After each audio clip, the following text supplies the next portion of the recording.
څنګه تاسو د پته دا وجود کې دلته نن موږ راغونډ شوي یو نو په څه مقصد باندې راغونډ شوي یو هغه مقصد سرجي تاسو ته وویله چې څنګه تاسو ته پته ده د نن نه 2 ورځې مخکې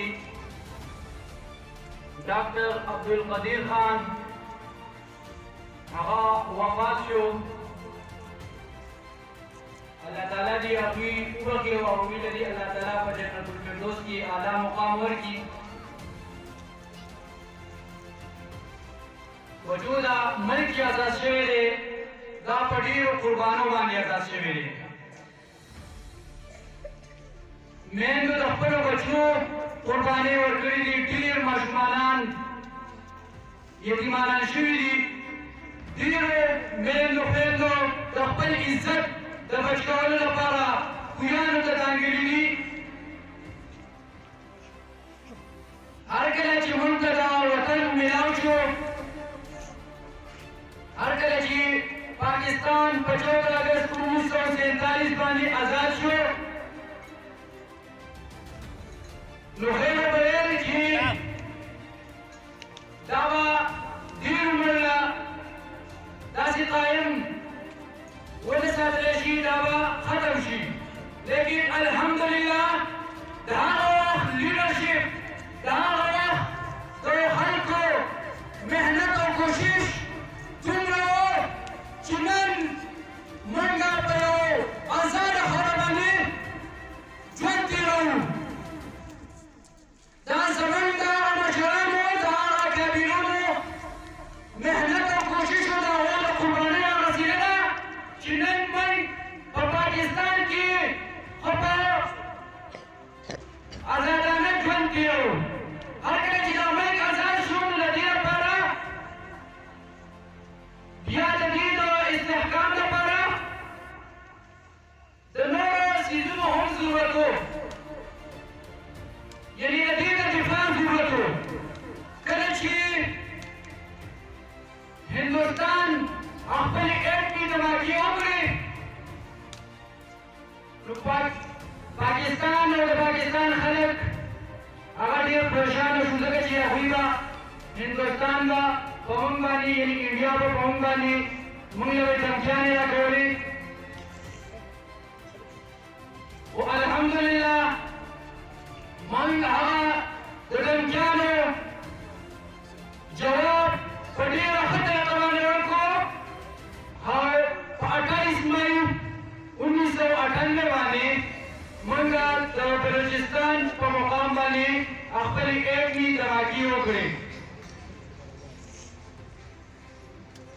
د دې چې کوم جوړونکی و د ایټمي بم جوړونکی هغه ډاکټر عبدالقدیر خان او د هغه ټیم و. د ډاکټر عبدالقدیر خان باره کې تاسو ته سرجي د هغوی هسټري وویله په ډېره ښه طریقه باندې. خو زه دغه یو خبره کوم چې زموږ دپاره، زموږ د پښتنو لپاره دا د یو فخر خبره ده چې الحمدلله موږ د پښتنو کې داسې خلک پیدا شوي دي چې الحمدلله هغه د دې پاکستان د دې قوم دفاع کړې ده. او په هغې کې یو نوم د ډاکټر عبدالقدیر خان یوسفزی هم دی. هغوی د یوسفزی قوم سره تعلق ساتي. هغوی په خپله وایي چې زه د یوسفزی قوم سره تعلق ساتم او یوسفزی قوم په پښتون قوم کې راځي. دا زموږ دپاره، زموږ د ټولو پښتنو لپاره یو ډېره د فخر خبره ده. هر کله چې په موږ باندې په دې پاکستان باندې سخت حالات راغلي دي، الحمدلله چې پاکستاني قوم خپلې قربانیانې ورکړي او د پاکستان دفاع یې په خپلو وینو باندې کړې ده.